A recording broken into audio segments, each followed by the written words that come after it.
offered to go to the Komsomolets as a senior mechanic. I categorically refused. I declared that till the last days of my life I would be on my native ship, where I had plenty of grief and joys, and there was nothing more dear to me in the sea-hard service. Commando's barrel firing of 37mm shells began. When a barrel for 37mm shell is inserted into a large caliber barrel, both gunner's lock and loader work. A 25-30 square meter shield is towed at a distance of 10-12 cable meters. Zero is the number of hits, so pair by pair we fired. Romanovsky and Gorev shot best of all. One day, they announce, tomorrow in Koporskaya Bay, according to the plan of the exercise, the gunboat should land a landing party, and the cadets were going to the landing party. I was appointed foreman of one of the two ships rowing boats. Early morning. Calm. Soon we'll go to disembark the landing party. I stood on the bollard to check once again how everything is fixed in the boat that was dumped overboard. And suddenly, I'm lying on the upper deck. I don't understand a thing. The ship keeps moving. From the bridge comes the voice of CO Karp. Emergency alarm. The gunboat slows down and then stops altogether. We are temporary people on the ship, so for all the alarms we have one place on the upper deck on the starboard side, in the area of the chimney cowling. With astonishing speed for his age, the senior mechanic dives into one compartment, then into another. Here he gets out of the boiler room with extraordinary agility and hides in the engine room. We trim on the bow is increasing. Overboard, the water seems to be closer to the upper deck. Emergency party to start the patch. Half of the cadets on the patch. Commands Karp. Everyone works without fuss, silently and quickly. In the area of the bow below, we can hear the blows of sledgehammers. It means that they are putting up supports or emergency shields. In our opinion, the emergency drill is going smoothly. The mechanic said something softly to Karpov, and he commanded. All cadets portable hand pumps down into the big cockpit. Karpov's voice seemed a little anxious. Not without difficulty, we lower the pumps into the cockpit. But what is it? The cabin is full of water, almost up to our knees. Training, understandable. But why let so much water into the cockpit? I don't ask. With the help of bilge men, we quickly put pumps into action. Tidal hoses were stretched to the upper deck through the entrance hatch. 4 men at a time on the swings. Work as hard as we can in 3 shifts. The rest of you pump out water with buckets along the chain. Karpov commands. We're working at a furious pace. We don't have enough spirit for more than 5 or even 3 minutes. The XO appeared in the cabin from somewhere. He looked around all the corners, made some calculation. Well done, boys. Things are going well. I ask you not to slow down. You can increase the pace as much as you can, but you can't decrease it in any case. We're working tirelessly. There's half as much water in the cockpit. A little slower, it's coming from somewhere again. Push again. We feel the ship is slowly moving forward. From above, the guys pass. We are heading for Kronstadt. For several passes, we are working on pumping out water, and inside the ship emergency parties are working, announcing it with the sounds of sledgehammers. There is no nervousness anywhere. The tone of everything is set by the omnipresent chief mechanic and the even when tugboats approached the ship at the approach to Kronstadt, and one of them, moored at the side, began to pump out water with its dewatering equipment. When the water left the cabin and the hand pumps stopped working, we still thought that an emergency drill was going on. And only when the ship was urgently put into the dock, and we saw the size of damage from landing on the Sugarhead, not marked on the map, we realized in what a difficult situation it was, and that the biggest disaster did not happen to it only thanks to the senior mechanic, who knew his ship perfectly, to the last screw and rivet, thanks to disposition, cool endurance of the command staff and excellent training of the crew. We learned a hard but necessary lesson. We realized how to know our home ship, how to fight for its survivability, and how to behave in a critical situation. That was the end of our artillery practice on the Red Banner. But we learned what dock work is, cleaning the underwater part of the ship with iron brushes to a metallic shine. After the Red Banner navigational practice was held on shore in Peterhof, the same Alexeyev and the invariable Nikanor Ignatievich Shuraninov taught us wisdom and wisdom. We were mainly engaged in coastal astronomical observations with the help of artificial horizon, dinghy measurement, got initial skills necessary for everyone in surveying the coastline. And soon our group moved to Kronstadt to practice mine, subversion, and torpedo weapons. On a small Under the guidance of the coryphees of mine work Kitkin and Tepin, we actually, as it should be in the mine party, prepared mines for staging, put them, as they do on warships, and then choose. It was not an easy job. Each mine clinging to the ground with the legs of the mine anchor had to be pulled up to the side of the ship and lifted together with the anchor, min-rep wiped thoroughly, lubricated with thick, like tavot, oil winded at a strictly defined tension on the wind. We were soaked in oil and mud from nose to toe. Maybe that's why there were no special hunters among our group to mine. But all were conquered by torpedo weapons, huge bright workshops. They work on the devices of torpedoes in the cleanest robes. Machines so fine-tuned that they tick like a good clock. The torpedo is a clever creature. There's a lot of them slumbering in the racks, each waiting for its time. Torpedoes and their carriers, this is our aspiration, our vocation, so thought many ill. After assigning from us platoon and squad leaders to junior courses, all of us, already third-year students, were easily accommodated in the former church on the third floor, above the front entrance, and so we became the senior course. It was the last year in the walls of the school. The classes in astronomy, navigational laying continued.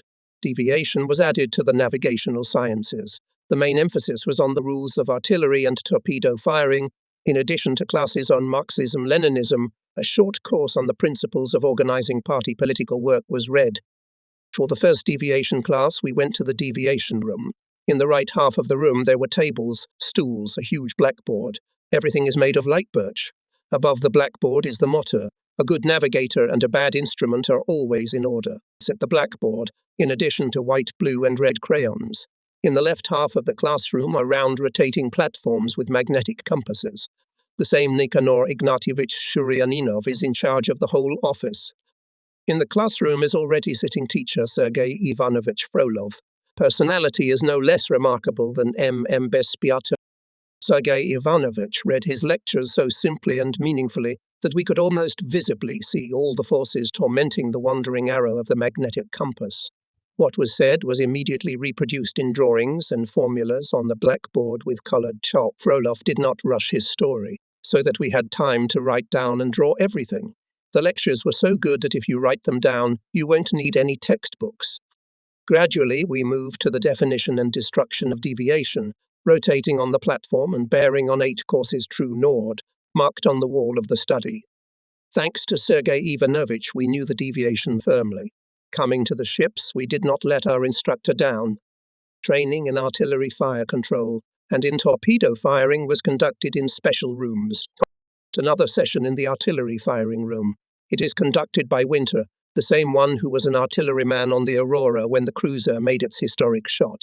At the firing range, on the backdrop, a cloudy sky is painted, a rippling sea, lighting equipment, can create any visibility.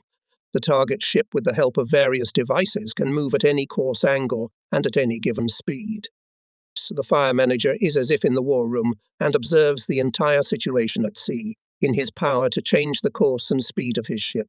The task is not easy at all. It is necessary within 2 or 3 minutes to determine the elements of movement of the target, the change of distance over the past minute, to make a decision from what distance to open fire, to shoot and move to defeat. Every second is precious. It would seem that there is nothing to worry about. It is not a battle but just a lesson in the shooting room, but each fire manager immediately turned crimson or pale. We took turns in controlling the fire. Sasha Kozlovsky, Julius Romanovsky, who transformed during the shooting and acted with extraordinary passion. Vasya Osiko, one of the ringleaders and hunters of all sorts of stories, showed outstanding artillery abilities and justified Shane's assurances that if Osiko would treat artillery with the same zeal as to the stories of tall tales, he could make a decent naval artillery. The dedicated labour of our instructors in the artillery art has borne fruit. A good half of the course succeeded in artillery affairs. Alexei Katkov, with whom I served on a squadron of the Black Sea Fleet during the war, became a flagship artillerist of the Navy. Julius Romanovsky, head of a research institute. Vasily Afinogenov, a prominent artillerist in the Navy. Others, such as Fokin Volkov, commanded during the war large formations of surface ships. Artillery training was replaced by training in the office of torpedo firing. Here the rules seem to be much simpler. The essence is reduced to solving a triangle, 2 sides of which the path of the enemy and the path of the firing ship. The third E, the path of the torpedo. Define these elements and it's done, but everything turns out to be much more complicated. The range of the torpedo is 3 times less than the range of the projectile, so to the point of torpedo salvo must be able to sneak under enemy fire several tens of cable meters, move alternating courses among the falling and aimed at you shells for several minutes. Firing devices are the simplest. Torpedoes take minutes, not seconds, to reach the target, so the whole problem is in choosing the angle at which the torpedo should be fired to cover the likely errors. Unforeseen elements of maneuvering target. You should shoot several torpedoes, directing them fan. Such salvos can be produced from a maximum of 3. There are no more torpedoes on the destroyer. His mistakes artilleryman can correct, changing the trajectory of the flight of projectiles in range and direction.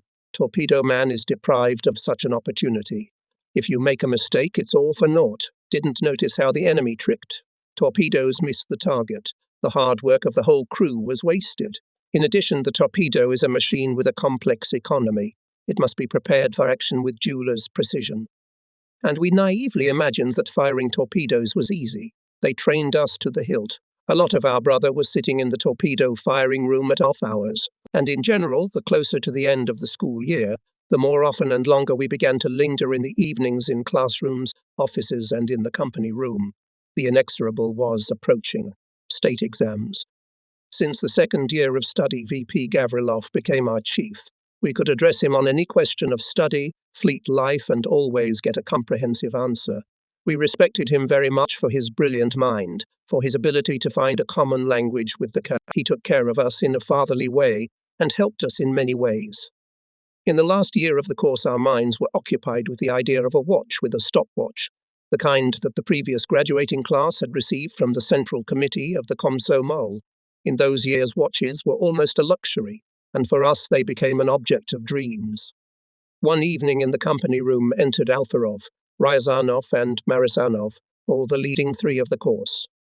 We were at Commissar Volkov, talked about the watch. We, said Alfarov. So far we have nothing to please you. We have learned one thing. Last year the Central Committee of the Komsomol gave watches to the last graduating class as those called up to the Navy in the 23rd year of Komsomol mobilization. In our course, many of the same draft, and there are also those who were drafted a year earlier. The Commissar agreed to write a petition to the Central Committee of the Komsomol, with which some of the cadets would have to go to Moscow. Vasya Osiko and I were entrusted with this task. Having received a written petition signed by Volkov, we set off for Moscow. Having arrived in the capital, we agreed to meet the next day at the Commandant's office, and from there to go to the Central Committee of the Komsomol. It was not possible to get to the Secretary of the Central Committee of Komsomol we needed at once. We were asked to come another day. We arrived at exactly the appointed time. Hello, guys. What brings you here? What business? These words greeted us, Secretary. We report the essence of the case. Our request to encourage the Komsomol members who went to the fleet in the 22nd, 23rd years. What a shame! We did not know that the current graduating class of the Naval School consists of Komsomol members who joined the Navy in the 22nd, 23rd years. That's it, guys. We bought the watch with gold. You know it's not easy, but don't be discouraged. We'll do our best. I'm sure the boys will have a Komsomol watch. And how are things going with you? State exams are coming up. Do your best. Keep your Komsomol honor high, as they say in the Navy, 7 feet under your keel. Say hello to all the guys from the Komsomol Central Committee. Have a good trip. As soon as we returned to the company, the whole fraternity of our course gathered to hear how our mission in Moscow ended. State exams began with a written work on navigation with the solution of an astronomical problem. This day in the school was especially solemn. Silence. Everyone walked as if on tiptoe. The parquet floor of the Revolution Hall was wiped to a mirror shine. Tables were arranged in 6 rows all along the hall. There are as many of them as there are examiners. The distance between the rows of tables is at least 2 meters. On each table there is a navigation chart, a laying tool, necessary aids, navigation tables, several well-sharpened pencils, and not a single rubber band. By each table is a stool. In the distance, near the bandstand itself, across the hall are several tables covered with green cloth for the members of the State Examination Committee. To the right and left of these tables, along the walls, a few empty tables. obviously for the works that we will pass. We enter the hall. Everyone chose a table and stood near it. The members of the commission appear, all navigational luminaries of the fleet, together with them somewhat excited Jedrimovich, Alexeyev, Rybakov, and Sarayaninov. The commission is seated at the tables. We sit down too. Melchiams, comrades, cadets, addressed us the chairman of the commission. Each of you has a task on the table. Please begin. Time is running out. For the execution of the task is given 3 hours. Everyone opens their bag and takes out the assignment. Some read it twice. Others immediately get to work. After a while, our wise men get up and leisurely go around the rows, calming those who are overly worried. It is already the 2nd hour of the time given to us. Puffing, the first to finish the work were Hivanen, Volkov, Alferov, followed by all the others in a heap.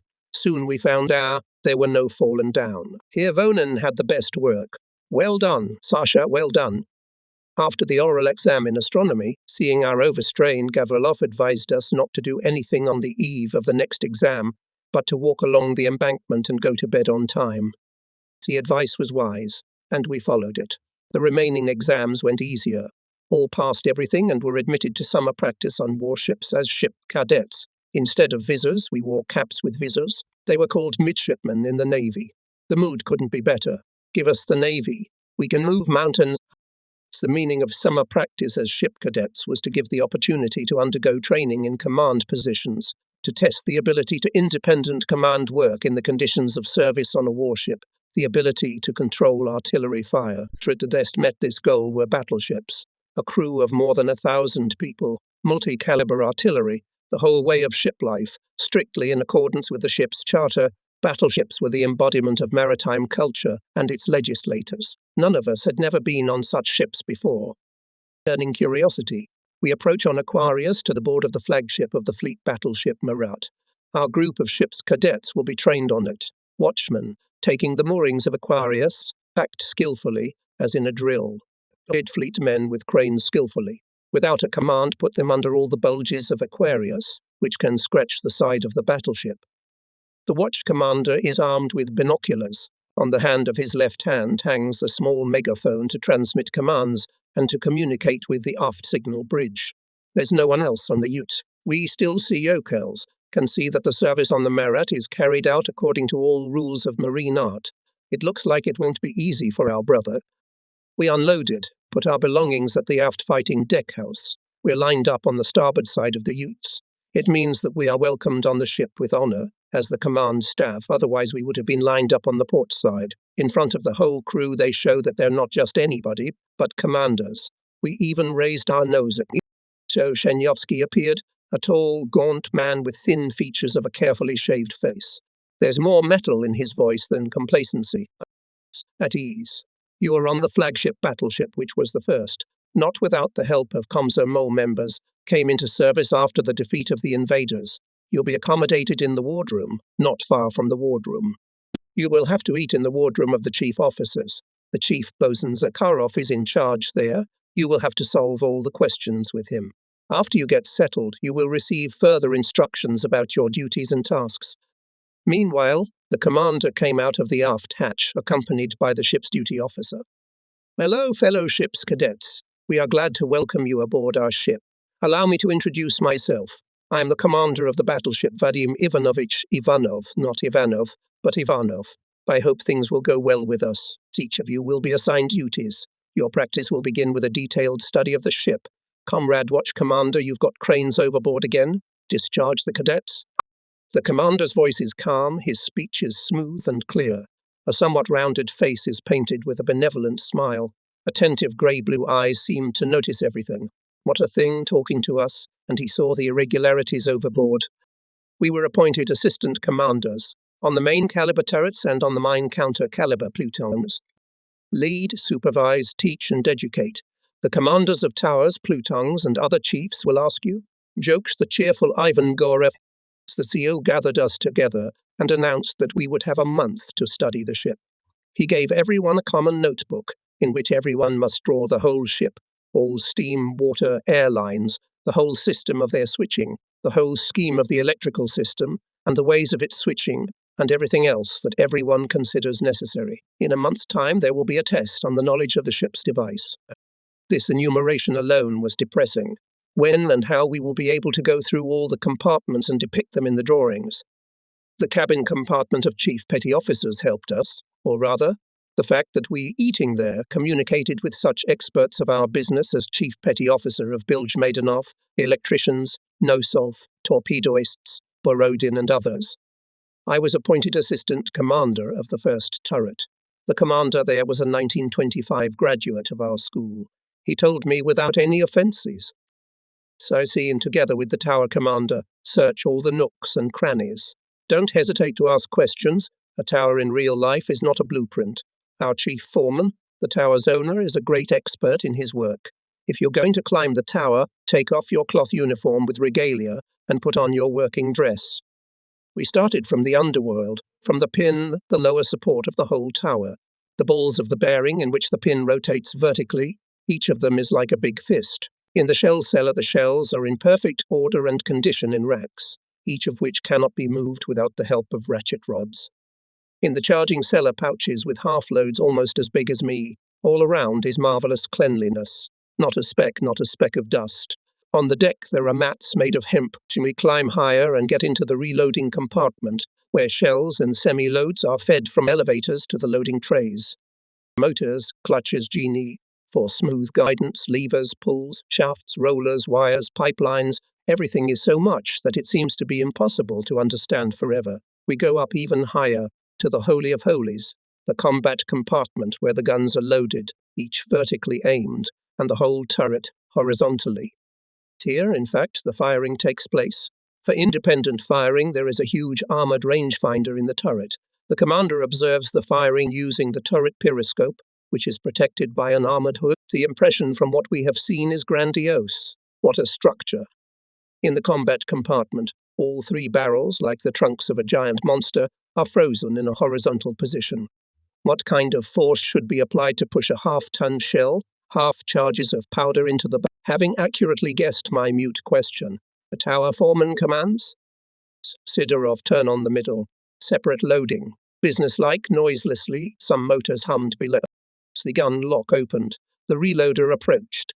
Almost from under our feet with clanking appears a huge-sized chain gal with a large, snake-like head and climbs into the gun chamber.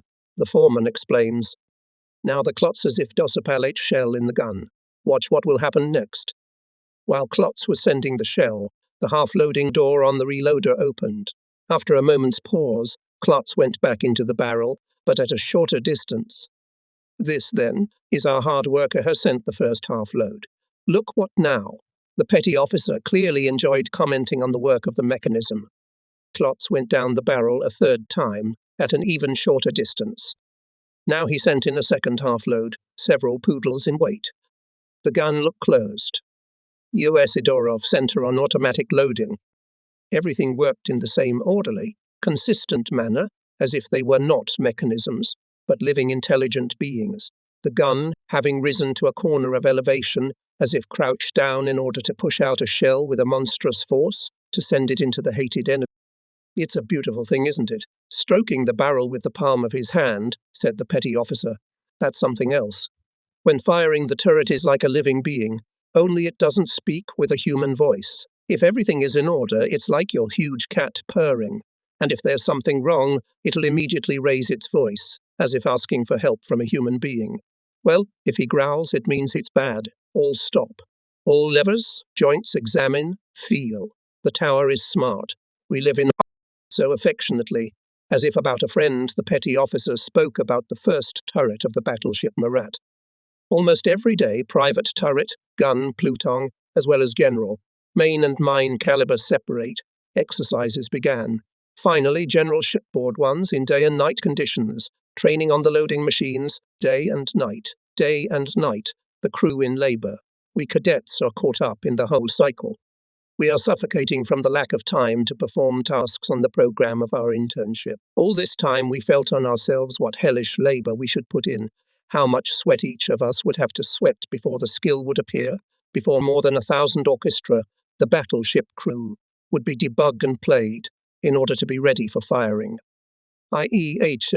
And not only I, but almost all of us, enjoyed the service on a battleship. It is an excellent school. Whoever passes it will surely benefit the fleet, and he himself will succeed in naval affairs. A few days after we got used to the ship, we began to be assigned to keep watch on the upper deck as assistant watch commander. At the bow, the assistant watchkeeper had to watch the order from the stem to the second chimney together with the watch officer. Further to the stern, the second assistant watchkeeper at the UT was engaged in this business. The most crowded place on the ship is the bow, the tank. There they smoke rest, spirits and cokes breathe fresh air. There in leisure hours they sing, dance and tell all sorts of tales. In such a large crew as the battleships, there are a great number of talented storytellers, dancers and singers. The job of the assistant watch commander on the tank is to make sure that the order befitting a flagship of the fleet is always observed there. My first watch in this role. I went around the places I have to watch. Everything seems to be in order. I inspect the water surface in the bow sector, which is also part of my duty. Suddenly I hear a loud voice. Marussia is coming, get away. We are standing on the Luga roadstead. There are no women on the ship. What Marussia could be here? There's no one except the ship commander coming from the stern on the starboard side. I run towards him, report and accompany the commander going to the tank. No men, no one, as if blown away by the wind. You can be free. With these words, Ivanov went down to the lower deck through the forward vestibule. It became clear to me that among themselves the Red Fleet called the commander Marussia. Strange. Why? Then I found out, for her soft, high timbre voice, for the same soft, delicate manner of dealing with people. We made progress and even, as they jokingly said, got a promotion. We were allowed to perform the duty of assistant watchmaker at the Ute. Not anywhere but on the Ute. This is already an honor, trust. The whole service is there. You can only turn around in time. Take barges with food, send people to Kronstadt for work or to the hospital. One shore leave is worth it. It is necessary to send several hundred men at once, to examine each one, to make sure that he was shaved, trimmed, dressed according to the uniform and neatly. His belt plaques were polished. The ship is a flagship. Boats and dinghies with superiors are coming and going every now and then. Together with the watch commander you are spinning, so that the time of 4-hour watch flies by unnoticed, and your legs are buzzing and you want so much, if not to lie down, then at least to sit down, to rest from your righteous labours. The senior artilleryman of the battleship Verbovik is a remarkable man, having grown up like I, Shumashev G.I., Levchenko I, Drin from the juniors of the Tsarist fleet, having risen to the rank of naval conductor, having received naval education in the first half of the 20s. He was a born artilleryman, an idol of his commanders and artillery electricians. The crew is allowed to swim. He is the first to jump into the water from the upper deck from a height of 10 meters. Followed by the gunners, he will never get off the steamboat approaching the gangway, but will jump 2 meters away to the lower platform of the gangway. He will start fluffing his commanders. Only feathers fly and ears wither. But for them, his gunners, he would go to hell on the horns with his chest to protect them. No one ever took offense at him. They also forgave him the bosun's turns of speech because he used them without malice, not out of a desire to humiliate a man. Verbovik knew his artillery like no one else. He could perform the duties of any of the gun crew. He shot. You'll never find such a man. Artillery was his life, his verse apparently. That's why Vadim Ivanovich, who hated any swearing, put up with some peculiarities of Verbovik, a more than notable personality in the fleet. During coal-loading, only senior artilleryman Verbovik and senior navigator Chernyshev were exempted from emergency work. They alternately performed the duty of watch command. Coal dust is a cloud. Verbovik, taut, fast and energetic, is on watch in all white. Even his socks are white. There is dirt all around, and he is in white. We looked at him and were amazed. One day we couldn't stand it and asked him what the reason was. With a sly squint of his eyes, Verbovik answered, "Is it possible to wear cloth uniforms during a coal strike? You can't wash it afterwards. And this white, which has turned black, I'll take it to my sweetheart. She'll wash it in lye, and everything will be as good as new again. That's it. Mind you, in the Navy, intelligence is the first thing." Several thousand tons of coal were loaded on the battleship. They also took fuel oil. It was used in the furnaces of steam boilers, when the speed of more than 20 knots was needed. So during the campaign, the battleship smoked like a good factory. and the wooden planking of the upper deck was covered with slag, as if someone purposely small like sand, slag, shovel scattered. One could not sleep on the upper deck, and inside the rooms it was hot and stuffy. There are no portholes in the crew's living quarters, except for a few cabins located aft and on-board cabins near the engine rooms. The temperature in the crew cabins is such that in 6 to 8 hours the water from the wash basins evaporates completely, as if it had never been there. Everyone has enough to do on the ship. Since you are the assistant to the tower commander, everything that falls under his command, the tower personnel, cabins, the upper deck near the tower, and the fighting deckhouse, is your responsibility. Cleaning, organizing, keeping things in order is also your job, so you have to get up before wake-up. And going to bed, we had to go to bed at midnight. We have to prepare for political classes, work for the wall newspaper.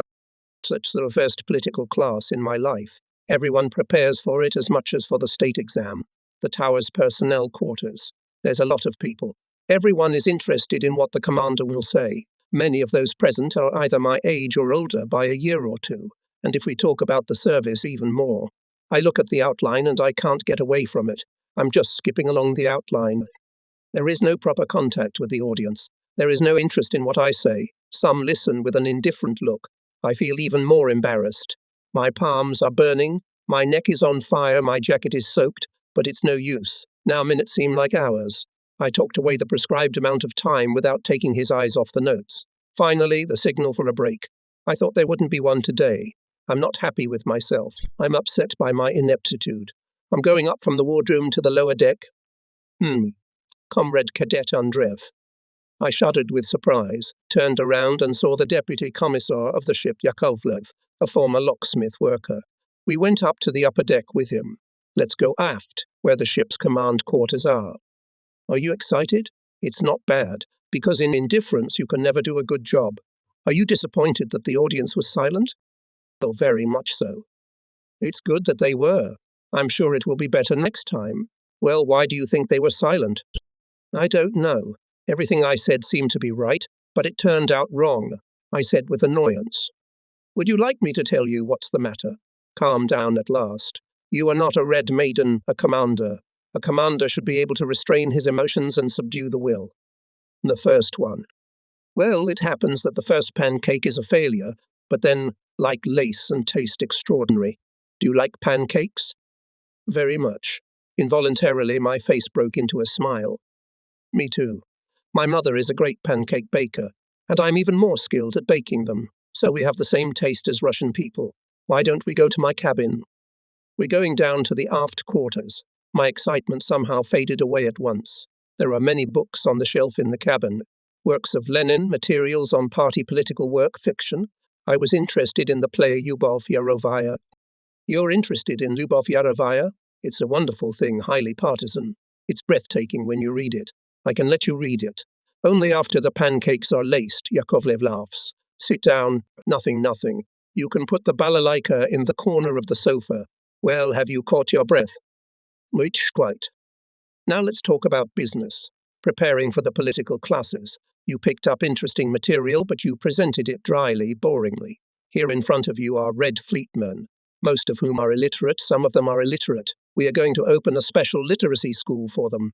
For such people, more than for anyone else, you need a simple story with lucid life examples. In political work, every word must hit the target, take the soul, always come from the heart, from a deep conviction and knowledge of the subject. Only such a heartfelt speech can touch the audience, make them believe in what they hear. You need an outline, but you should not use it the way you do. The listener gets the impression that you are not your own, but someone else's thoughts, someone else's words. And everyone wants to listen to you, to learn your thoughts, not someone else's. That's your mistake. In the wall newspaper, in the editorial board of which you are a member, the material, not without your help, has become calmer. People read with interest, discuss, because the essence reaches them. The language is understandable. Now you need to tell the political classes, and not only at them, in the same clear and interesting way, instead of loud reading. Let me see your outline. I give you a rather voluminous notebook. It's not an outline, it's a whole treatise. You know what? Next time, try to keep it as brief as possible. Okay? That's fine, you don't mind. Excuse me, I have to go to the amateur talent show. Yakovlev was an enthusiast of this business. The Marat's amateur talent show was well known in the fleet. I came to my cabin. The guys immediately noticed my condition. I had to tell everything as it was. One evening, August Andreevich Rull, the assistant of the senior artilleryman of the battleship, came down to our cabin. Estonian, with clear cornflower eyes, curly blonde hair, he made an impression of a very good-natured man. We'll start shooting tomorrow. I'll give you the rules of shooting. Repeat them so that you don't get a lamb. I'm in charge of the shooting. Any questions? No? See you later. With that rule left, a stack of rules was left on the table, and we all delved into them. Silence. Only the jets of fresh air from the fan blowing over the exuberant heads of the future fleet commanders. Tomorrow came. It was time for our controlled firing Chivzikami, 37mm shells, which tested the knowledge and ability of each to shoot according to the laws of artillery. Usually Roll, armed with artillery, with a grid, binoculars, sat on the armoured hood of the Pluton commander, whose duties we all took turns performing. On command, the 4-gun crews fired at a small ship's shield towed 20 cable meters from the battleship. There were all sorts of things. Good, like Volkov's, and worse, like Klevensky's. When the rules of fire were not observed at all, Roll, leaning over to the observation slit of the armoured hood, asked nonchalantly, "What is your mess?" That meant he was terribly dissatisfied. This is how I remembered the excellent artilleryman of Marat, and later the flagship artilleryman of the Black Sea Fleet, August Andreevich Rull, with whom I had a chance to fight together on the Black Sea. Autumn was approaching. The end of our internship was approaching. The last day. We are sitting at the tables of the wardroom, waiting for the commander of the battleship. When he appeared, everyone stood up. "Please be seated. We're pleased with your stay on the ship. I hope you have learned a lot of useful things that will be useful to you in your future service. We've grown accustomed to you and will miss you. I flatter myself with hope. You will also miss the Marat, on which you have acquired some commanding maturity. Thank you for your diligence. Goodbye." Everyone stood up again. "Matamred, chief mate, a tugboat is coming. Send the future commanders properly." The tugboat came. They loaded our small belongings on it, and we're aboard the Navy Man. We're off. Goodbye, Marat, on the battleship they're playing entry. To whom? It turns out that we are honoured. We stand excited facing the battleship. Yes, of things sex. The head of the school and the commissar were satisfied with the practice of the cadets. The troubles with sewing and fitting of uniforms began. The tailor's shop of the school and the port's sewing room were full of work, and we were impatiently waiting for the decision of the State Commission. In the meantime, everyone was called to the Medical Commission. What is this? Last year, there was no such commission. It turns out that some of the graduates were selected for naval aviation. Among those selected were Abankin, Neyubov, Kuznetsov, Bryandinsky, and a few others. Finally, the decision of the State Commission was announced. We were released from the school. 10 people who graduated from the school with the highest scores were given the right to choose the sea. Alas, I was not among the 10. Many wanted to serve on the Black Sea. I wouldn't have minded either. The day of production came. In the Hall of Revolution along the right wall, cadets of all courses are lined up. At the left wall in the centre, the command, on the right hand, the teaching staff. In all doors, except for the doors of the art gallery, crowded freelancers and service personnel. After the welcoming ceremony of the command of the school, there was a solemn silence. Unusually exciting sight. Ringing, like a bell, sounds the order of graduation from the school. Everyone whose name is called out of the ranks receives from the hands of the head of the school certificate of graduation and stands on his left hand. Production is over. All cadets pass in front of us and the command of the solemn march. To think, we take the parade. For the first, most of the graduates, including the one writing these lines, were assigned to the Baltic. Nikolai Ovchinnikov went to the Black Sea. While we were receiving money allowance, lifting allowances, we got the glad tidings. The Komsomol Governorate Committee, on behalf of the Central Committee of the Komsomol, would present the graduates with watches. The commissar of the school informed us about it. The next day, in the same Revolution Hall, the secretary of the Komsomol Regional Committee handed each of us a watch. Not just any watch, but a watch with a stopwatch. Having received travel documents and instructions on where to return from vacation, we left the school, which had become our native one. The school is finished. Navigation sciences are mastered. We know the material part, Navy weapons. What is a ship, its structure, E2. We know how to shoot. What couldn't the school give us? The ability to work with people, to train them, to educate them, to manage them. Even those lucky who were junior commanders in the school, and they have not mastered this science properly. Where is the way out? How to fill the gap in the training of young commanders? And the way out was found. Simple and interesting. All graduates of the school after vacation returned to the Navy cruise, where for more than 2 months, as platoon commanders, trained new recruits undergoing formation training. I had to report to the 2nd Baltic Fleet crew, which was in Leningrad. I came to the crew in the first days of November, a few days ahead of schedule. I introduced myself to my superiors, the crew commander. You are appointed commander of the 1st platoon of the 6th Company. While the company commander is absent, you will perform his duties. In the cadre company, its commander has a list of junior commanders assigned to your company. Together with them, check the company room. It is on the 2nd floor. From the transition company, after sanitary treatment, take recruits. In your company, appointed as smart from the bosun's petty officer. You won't be lost with him. Understood? Do it, but be more energetic. The crew commander admired. I turned around, clicked my heels, left the office, and, for the life of me, I can't figure out what to do, where to start. Let's start with the cadre company. I found where it's stationed. Who do you want to see? The officer on duty addressed me. To the company commander. 2nd door on the right. He's in his office. In the company room is tidy. The bunks are perfectly aligned and tucked in. Pot of drinking water is on a large stool. Polished aluminum mug is not tied. At the company duty officer's seat are proper instructions, a bat lantern. On the asphalt deck, scrubbed almost to parquet shine, a small iron box. I enter the company commander. At the table I see a not-so-young man with a lush moustache, austere dark brown eyes. On his tightly bunched figure fits well-tunic pants tucked into the boots. Vice Commander of the 6th Company Andreev, you not without pride, I said, came to you for junior commanders. On duty, Sidorchuk to me. When he came, the company commander introduced us to each other and wished us success. We saluted and said good.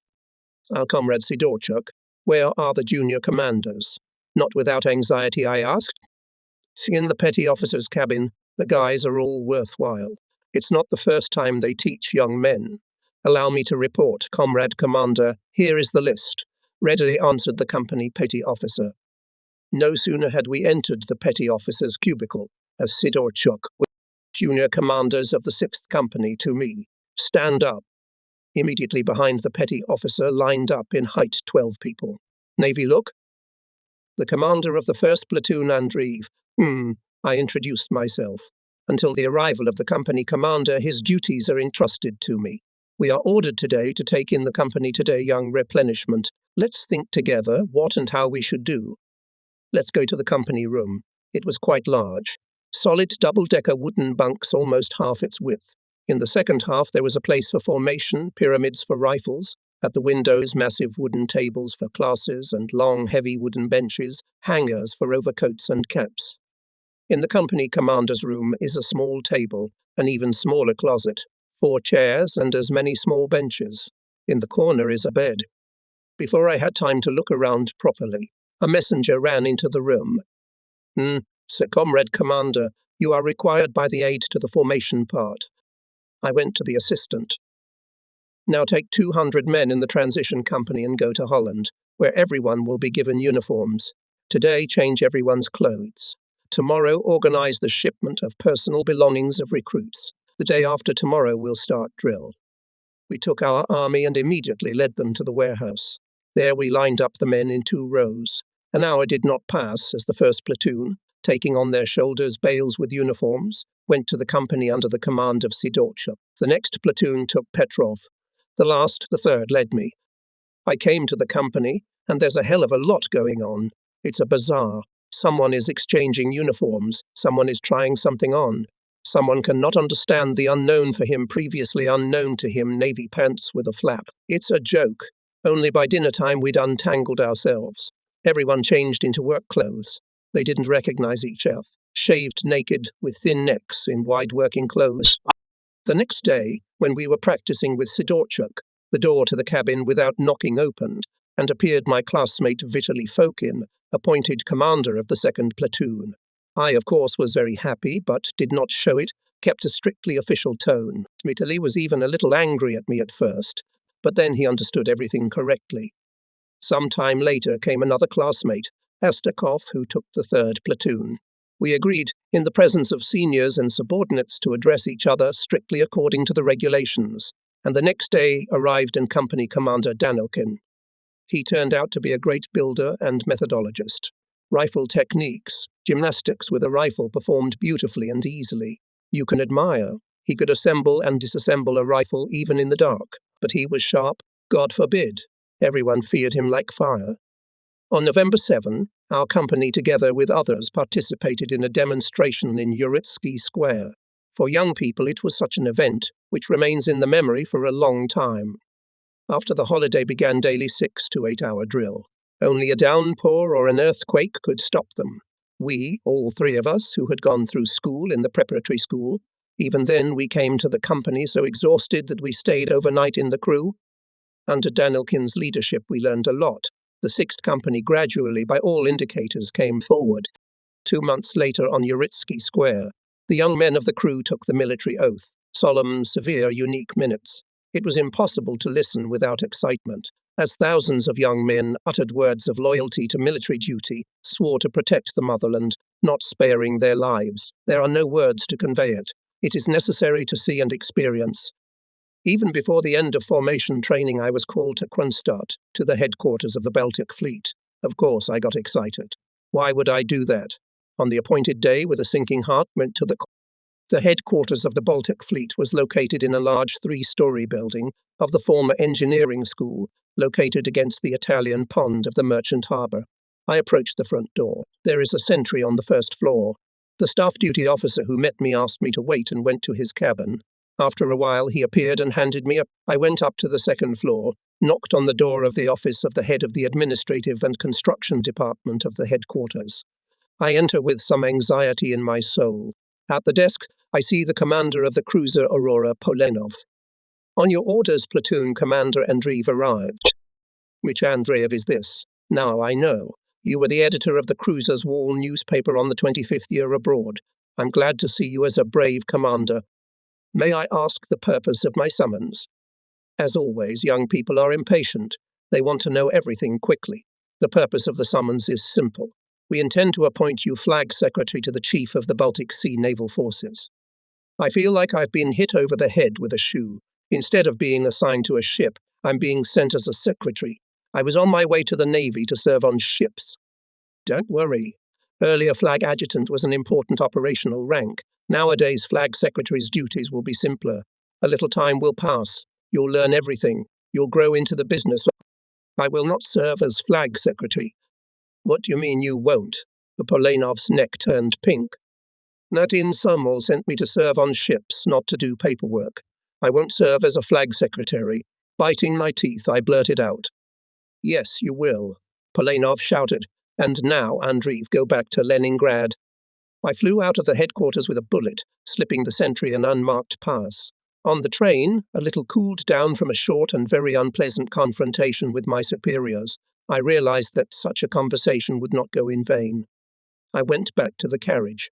In the company, only talk about the upcoming field exercise. We checked weapons, uniforms, condition of shoes, boots, and headphones. They received camping equipment, small sapper shovels, camp kettles and bags, in which everyone had to have a change of underwear, inviolable dry rations and various small things needed in the camping life.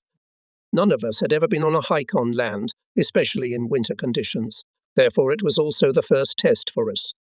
The convoy with campers, camp kitchens and targets left a day earlier. The whole 2nd Baltic Fleet crew followed. They had to cover more than 30 kilometers. The pace 120 steps per minute. Formation, in the order of company numbers. 2 hours of walking, a 15-minute break. After a while, our company, together with the 5th, left in a large village, where they were quartered in huts. On the street smoked camp kitchens with soup and buckwheat porridge. In half an hour, there was a queue with kettles at the kitchens. They brought the food to us, the commanders. How tasty it was after a 5-hour march. It was impossible to convey. The first meal in the field, it turns out that even in the field in camp kitchens, you can make a delicious meal. We settled down to rest. On the street, a walking, changing every 2 hours, sentries. In the middle of the night, we combat alarm. Our company was the first to assemble and received a commendation. The next day was spent in exercises of departments, platoons and companies in the field. We had to work with sapper blades. After dinner, night march 15 kilometers, we settled in another settlement. Each company equipped itself in the field, mainly in the ravines, shooting range. Rifle firing began. 5 shots per brother, a distance of 50 meters. Everyone performed the exercise. Some knocked out up to 50 points. Danielkin was satisfied. After lunch again held shooting in more difficult conditions, and it went decently. The news that our company is the first on the results of shooting was met with universal jubilation, even Danielkin always stern, and that's shown. There was a reason for that. His labor was not wasted. Before dinner, the crew commander gathered the command staff and set the tasks. At night, 3 battalions are marching to seize the Pulkovo Heights in the first half of the day, by 12 o'clock. The offensive is conducted from 3 directions, as indicated on the issued map. 3 hours after dinner, all were raised on the alert. After gathering in, the companies announced the combat task. Began the last day of exercises in the field. By 5 in the morning, we reached the initial boundaries. Further, we had to crawl along the virgin snow for 3 or maybe 4 kilometers.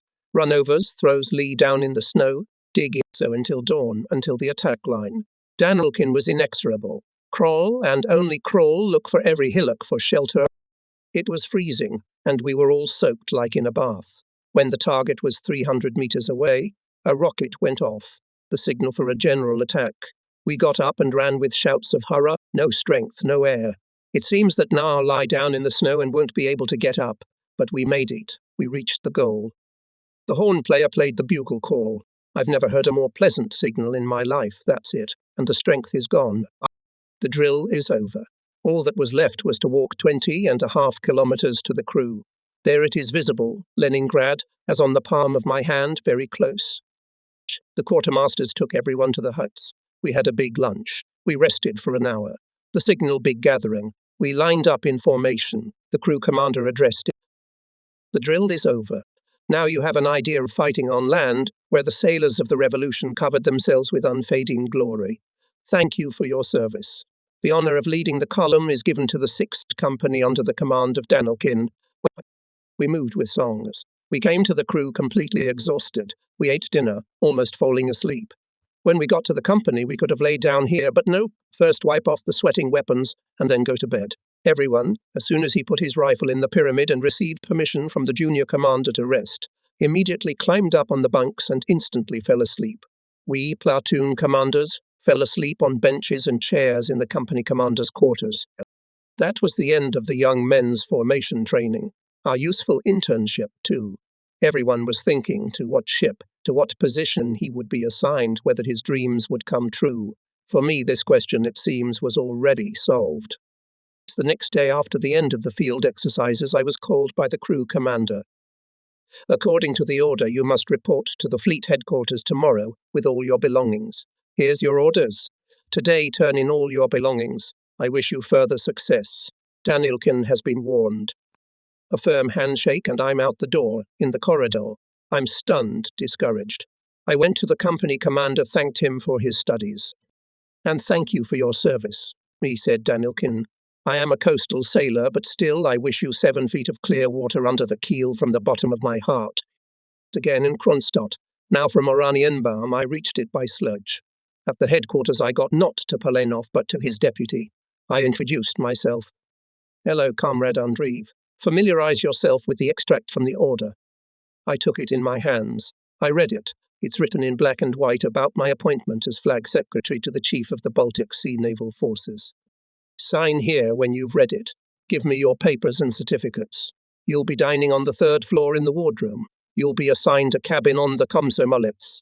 The ship's commander has been given the appropriate orders. Arrange your personal affairs today. The Chief of Naval Forces wants you to start your duties from tomorrow, after the flag hoisting. I advise you to familiarize yourself today with the location of the controls in the headquarters building. Forgetting about lunch, I went to the Komsomolets. The ship was under repair at the steam shipyard and for the years of our separation, as if aged, worn out.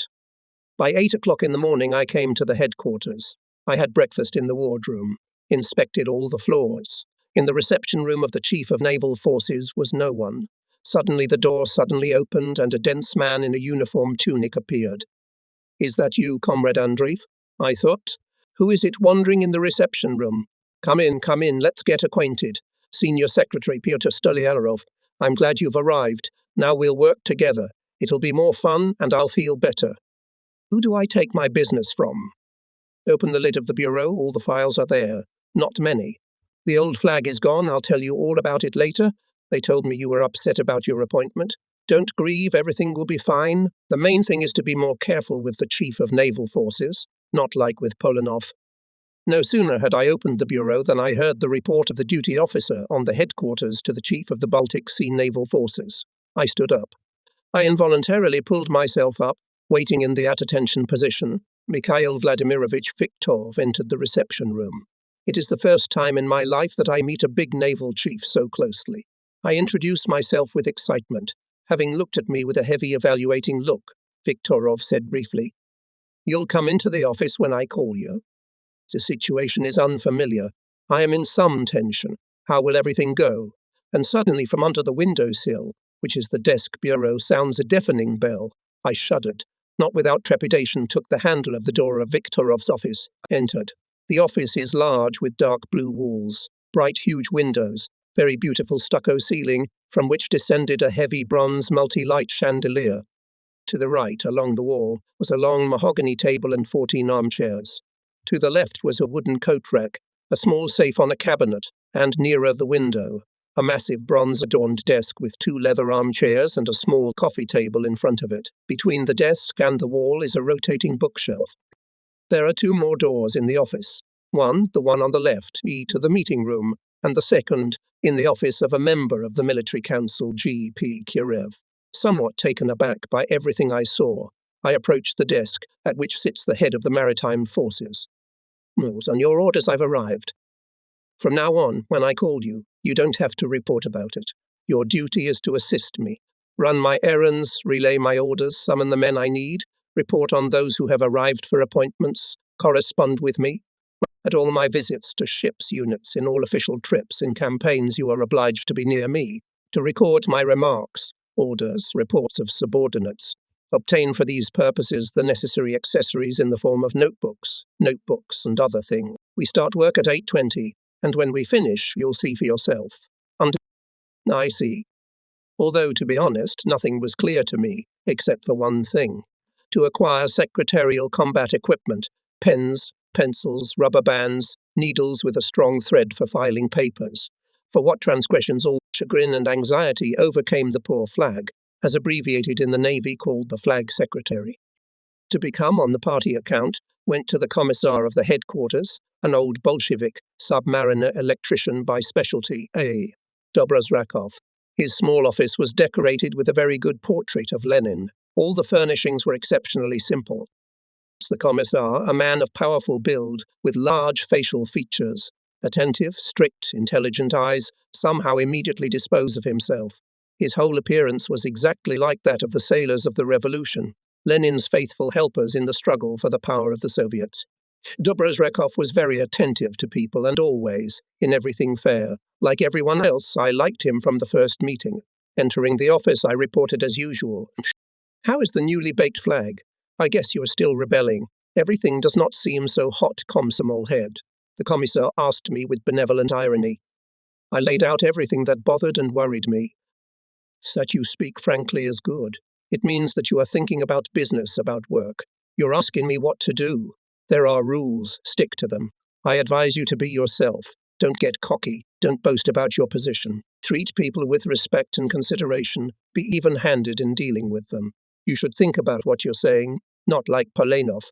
Come back in 10 days, we'll talk about the party assignment. Well, take care. If it skids, count up to 100. If it doesn't help, up to 1,000. Smiling, the commissar said goodbye to me. A surprising thing, the conversation with the commissar, whom I saw for the first time in my life, was so cordial, friendly. Despite the big difference in age, in life experience, and in the experience of sea service, that I felt better at once. Indeed, not gods burn pots. We will cope with the assigned task. With these thoughts, I fell asleep to the measured rhythm somewhere below the cabin of the working donkey. The service at the new place began. In mastering secretarial skills willingly and in many ways, I was helped by Stoliarov, who had all the cases in exemplary order. There was only one thing left, to follow his example. During the first 2 weeks, not without Stoliarov's help, I already knew well what, where and how it was located in Kronstadt, all the heads of naval bodies and commanders of formations. Soon I had to accompany Viktorov to the steam shipyard, where the commanders of ships under repair reported to the chief of the Baltic Sea naval forces about the progress of repairs, claims to the plant. Both of them had their share. Flag barely had time to write down. The next day, Viktorov, as soon as he appeared in his office, demanded from me the records made at the plant. How good that I managed, working almost till midnight, to put them in order. I'm handing over my creation to the chief of naval forces. Of course I'm worried. He reads it, he's silent. I'm like on hot coals, even my legs got hot. Finally, Viktorov finished reading. He raised his eyes and unexpectedly for me, today moved from the Komsomolets to the Marat. After dinner on the battleship, to be sure. I can't understand anything. Why am I being moved to a battleship? I left the chief of naval forces and went straight to Stoliarov. He, of course, explained everything to me at once. The chief of naval forces wants you to be always at hand. That means the probationary period is over. Now for 2 years, no less, you'll be a secretary. I'm sorry, a flag secretary. From the moment of resettlement on the battleship, everything went somehow differently. Soon Dobrazrakov called on the phone. How are things going at the flag? Is it good on the battleship? Everything's fine. If it's all right, come to me in an hour. You got a deal? All right then. As agreed, I came to see the commissar. I called you, Comrade Andreev, for the following reason.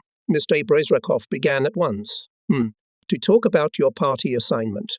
We want to attach you to the Komsomol cell, and besides to assign you to lead the circle of current politics during the winter period. What do you think about it? Let you decide, so it will be. It's good that you agreed, but I want to warn you right away. This circle is for women. It includes female staff and wives of commanders working in the headquarters and political department.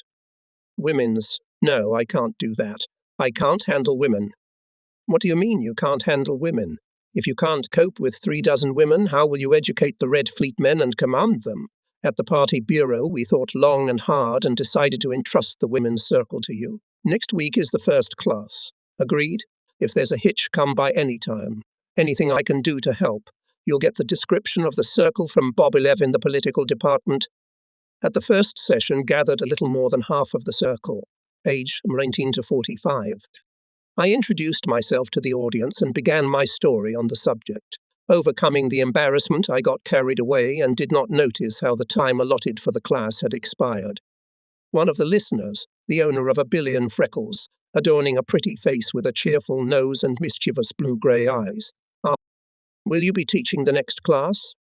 "Absolutely, as long as you don't give up on me."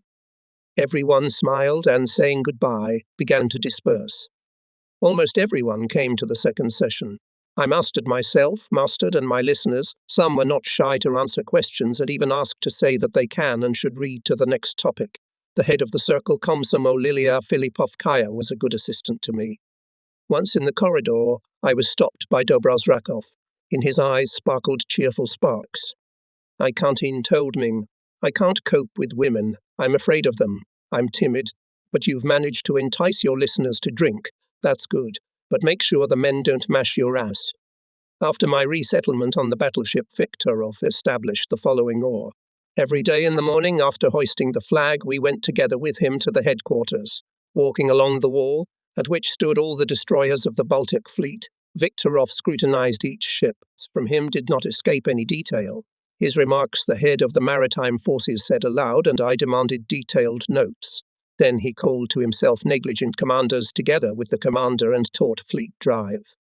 One Friday, during another morning trip, Viktorov suddenly said, "After lunch, we will go to Leningrad, where we will check the progress of repair of ships at the factories.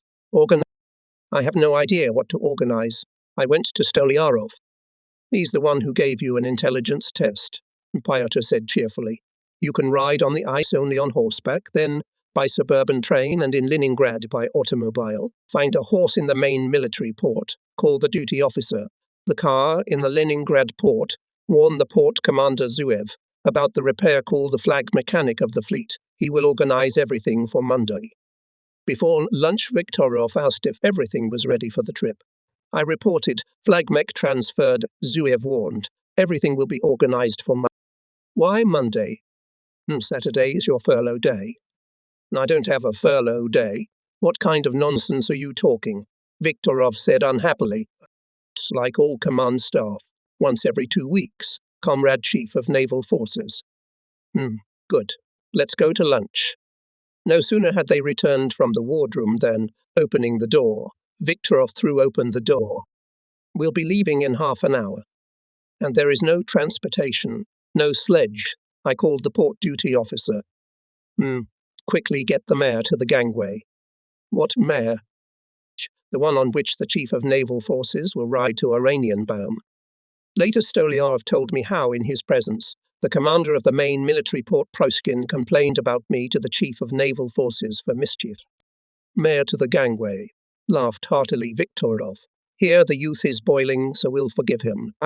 As it became common, mare to the gangway. Even Viktorov, especially when he was in good spirits, often said in a joking tone, call this very mare to the gangway. Let's go on business. Visits to factories, ships which the head of the maritime forces made review, presence at meetings concerning the organization of service and repair, communication with people who are responsible work in the fleet, did not pass for me in vain.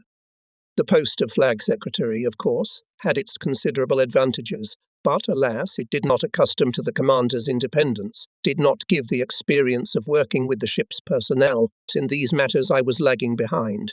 Consequently, there was only one way out, to get to the advanced training courses sooner, to get a specialty there, and to the ship. My evening time was not regulated by the commander. Therefore, after he left the headquarters, I often stayed late to study, to read an interesting book, to prepare for the classes of the circle. Often it was in these evening hours I was visited by Dobrozrak. Once we had a long talk with him about life, about duty, about calling. I know that you are raving about special courses, Comrade Andreev, but you should not rave, but prepare for the exams. Do not waste time on trifles, the commissar instructed me. We urgently need our own commanders in the fleet. You young people are our hope. In your hands will take over the entire construction of the Navy. It's a serious matter, and we must prepare for it. What worries me is this. You have little life experience, and you got to the top floor of the fleet. Everything goes through you to the Chief of Naval Forces with a report. What papers again through you? It's not hard to become conceited, to get infected with arrogance, to get sick with arrogance. Then a man is lost for the fleet. And not only for the fleet, but in general as a man of our new society. Here, brother, here's the point. You, red commanders, must prove that you are not worse, but better than the officers of the Tsarist fleet, not sergeants, but people of high culture, and in seafaring affairs yellow knowledgeable. Not only to me, but to all the young commanders was attentive Dobrozrakov. His soul cared for them. About them, the hope of the fleet, were his thoughts and concerns. His high partisanship, principle, integrity and selflessness served as an example to. Often, without any warning, Dobrozrakov, smoking his unchanging pipe, came into Viktorov's office. If anyone was there at that time, the head of the maritime forces quickly sent him away. What these two men, Viktorov, a nobleman, non-partisan, and Dobrozrakov, a sailor of the revolution, talked about, I do not know. Their conversations sometimes dragged on until almost 2 o'clock in the morning. It was impossible to breathe in the office from the fumes of Makharovka, and Viktorov, having asked to bring him a cup of tea, did not receive anyone for a long time afterwards. Subsequently, Viktorov, who gave all his strength to the Navy service, applied for admission to the party and was accepted into its ranks. I think that Dobrozrakov had a lot of merit in it. Mikhail Vladimirovich Viktorov did a lot of useful things for the fleet. He was the first commander of the Pacific Fleet and had government awards for the successful construction of the fleet in the Far East. And in 1937, MV Viktorov became chief of the naval forces of the Red Army. So the more the sun warmed up, the livelier was the life on the ships wintering in Kronstadt. In spring, every ship is like a good anthill. Everyone is working hard, preparing for the beginning of the summer campaign, which is already behind the gates of the harbours. Ships hastily take off their winter coat. Insulation of upper decks, entrance vestibules over hatches, and gradually acquire a military look. Every now and then one or the other destroyer is testing the boilers and the characteristic whistling, snorting of steam is heard. Commanders are engaged in their turrets. Gun emplacements remove winter grease. Sparrows chirped like your nightingales. Rooks have arrived, starlings have arrived. So it's April. The ice on the Neva River is about to break up, and in the bay it will crumble with a crystal ringing into fanciful crystals, like figurative needles, under the ship's bows. Ice is still floating on the Kronstadt roads, and some destroyer has already jumped out of the harbour and is performing the sacred navigational dance of determining and destroying deviation. The hard-working moorers and hydrographers are the first, and have long since gone into the bay to prepare a safe way for the whole fleet. The submarine, like a toothy pike, first cautiously appeared out of the harbour, and then nimbly got out on the small Kronstadt roadstead. Fleet tugs raced around the harbour. At the steamship works and at the docks there was the deafening crackle of pneumatic hammers riveting the ship's steel. Life, even in the city, ran more hurriedly. The ships began to paint the masts, and soon the bosuns would take care of the superstructures, and they would get to the ship's sides. And then, literally in 3 to 5 days, May-Day would come, but part of the ships will leave for the parade on the Neva, and the biggest, really, fleet parade will be held in Kronstadt. It will be received by the chief of the Baltic Sea Naval Forces himself, going around the slender rows of ships, sea beauties on a boat. He will congratulate the crews built along the boards. After that, the coveted summer voyage, exercises, firing, and campaigns will begin. At the headquarters, all life became more intense. It is understandable. After the winter hibernation, ships of the fleet began to sail. Marat stands on the Grand Raid. The crew is engaged in single-ship training. Chief of Naval Forces every morning from the battleship goes to the fleet headquarters. The ship accommodated a small marching staff, a member of the military council, Kiriv, Senior Secretary Stolyarov. With Stolyarov we lived friendly in the same cabin. It was in the aft part of the ship, where were the cabins of the commander, the commissar of the battleship, the chief of naval forces, a member of the military council, the commissioner of the fleet headquarters, a man more calm than I, benevolent, learned from service in the navy. Peter as if balanced our life and work together. One evening Dobrozrakov came to us and joyfully report, "Well, we have waited for Christ's day. Finally we will break away from Kronstadt, at least to the Krasnogorsk raid, but still closer to the ships that are based in the Luga Bay. We'll go." The next day, after rising, the bells of the loud battle rang. The horn players played the signal of battle alarm. Everyone ran to their places. Viktorov, taking binoculars, ran to the forward commander's bridge. The alarm is the same for everyone. Everyone must hurry to take their battle stations.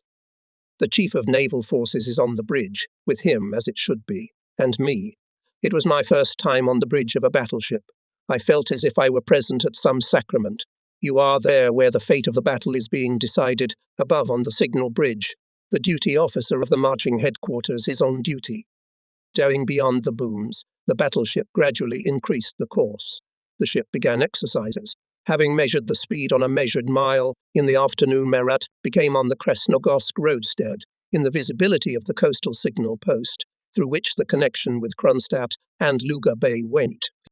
At the end of the 20s in the summertime, and until deep fall, the ships of the Baltic fleet stood on the roadstead of Luga Bay. There was nowhere to conduct exercises except on the Seskarsky Pleasure, bumping into the wooded island of Gogland. Everywhere you turned, there were foreign territorial waters, foreign observation posts watching your every move. From the Finnish fort I know, located on the northern shore of the Gulf of Finland, against our fort Krasnaya Gorka. With good binoculars you can see what is being done not only on the water of the Kronstadt Sack, but also on the southern, Soviet shore of the Gulf. The situation is ridiculously complicated. The Baltic fleet has taken a fancy to the Luga Bay to be closer to the most convenient areas for combat training. From Krasnogorsk raid Marat moved to Luga Bay.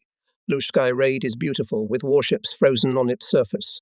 It is especially beautiful at dawn, when the pink-red glow of purple colours their boards. In the morning silence, all sounds on the water are heard surprisingly far away, especially the chime of the ship's horns, beating off the time. On the Marat 4 taps are struck. It was 4 o'clock in the morning, on all the ships, as if in answer to the Marat, the melodious chime of the lynxes. The silence is such that you can hear the aft signal bridge Paris Commune talking in a megaphone with the watch commander, as on the destroyer running along the deck, rushing to change the Red Fleet. Somewhere a dinghy was lowered, the bows rattled, the splashes of water from our rowing could be heard. The sun went down. On the Marat the horn players played the evening Zorja. In response, each ship with its own voice sang the song of the fading day. The flags are lowered. Only the anchor lights were on. The ships are frozen on the roadstead like huge living creatures. Their dark silhouettes are barely recognizable. One can spend hours admiring this spectacle.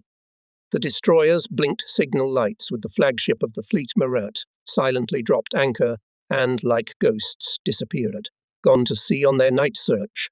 Standing on the bridge of the battleship, which is looking for and must attack destroyers, I watch how in the pitch darkness from the sea flies a flare, glimpses of searchlight indicating torpedo and artillery salvos. In response from the battleship's searchlight, flashes can be seen as just a few cable meters away from us, sharply turned around attacking destroyer and covered by a smoke screen, zigzagged away after the attack in the darkness of night. All ships move in alternating courses, alternating moves.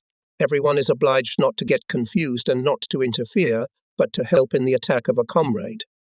In such conditions, hesitate commander even half a minute, and the collision of ships cannot be avoided. On a rainy night it is even worse. To see, hear, decide and attack, the commander, signalman, artilleryman and torpedoist, with their combat calculations, have only seconds at their disposal. Only the commander and crew, who are sharp, brave to the point of daring, perfectly mastering the ship and weapons, can accomplish such combat tasks. Chief of the Baltic Sea Naval Forces liked to conduct inspections. Most often he did it without warning. Usually the Chief of Naval Forces, together with a member of the Military Council and the necessary flagship specialists of the fleet on a steamboat, arrived at the ship that wanted to inspect and gave the order, "Ship to inspect." The ship's bugler played the signal. The commands were given: "Ship to inspect. Open and light the rooms." The personnel who met the Chief of Naval Forces in formation on the upper deck scattered to their departments. In 3 or 4 minutes, the commander reported, "The ship is ready for inspection." Viktorov and Kireyev made the inspection dressed in blue Nanking work clothes. If it was a destroyer, then a day they inspected 1 engine room, 1 stoker, all the armament on the upper deck, 1 cabin of each combat unit, 2 or 3 cabins of the command staff, galley, all the storerooms and provisions. Viktorov knew how to make inspections and did it thoroughly. Nothing escaped the experienced eye of the former senior officer of the cruiser. He had some special sense of disorder. Each inspection ended with clarification of claims, separately from the rank and file, from the junior commanders, from the officers in charge. The claims were sorted out here on the ship. The chiefs who were not attentive to the needs and requests of their subordinates were especially annoyed, for this and from Kireyev hit hard. In the afternoon, flagship specialists reported their comments. Kireyev summarized the results of the review with the political apparatus. Viktorov, in his conclusions, not only stated the results of the inspection, but also analyzed the causes of shortcomings, gave instructions on how to eliminate them. All the inspectors returned to the battleship only for dinner. For me, as for many participants of such inspections, they were a good school. Viktorov, as a rule, was present at the most difficult firing. He knew the artillery as well as the navigator. One night I was awakened by a messenger. "Oh, the Chief of Naval Forces wants to see you." I looked at my watch. It's well past midnight. Why was I needed at this hour? I dressed as if I were on alert. I went to see Viktorov. "Let's go without disturbing anyone, on the lower deck of the battleship." I said to me the Chief of Naval Forces, and then on the forward bridge. We walk along the deck with only blue night lights on in the rooms. I light a battery flashlight. Viktorov looks into the compartments. While we were getting to the nearest hatch to the forward combat deckhouse, a lot of remarks were made. We went up to the signal bridge. The duty officer of the marching headquarters reported the disposition. She called the signal light on both sides of the ships, in order of number. The duty officer to record on the left side and you, on the right side, response time of each ship. Ordered Viktorov, turn off the flagship fire, record the time of blackout of each ship standing on the roadstead. For an hour and a half, the head of the maritime forces engaged in checking the vigilance of ships. Having finished checking, he ordered to transmit on the line. Satisfied with the night service Paris Commune, destroyer Lenin, draw the attention of the commander of the destroyer Karl Liebknecht, the barrier January 9 on serious shortcomings.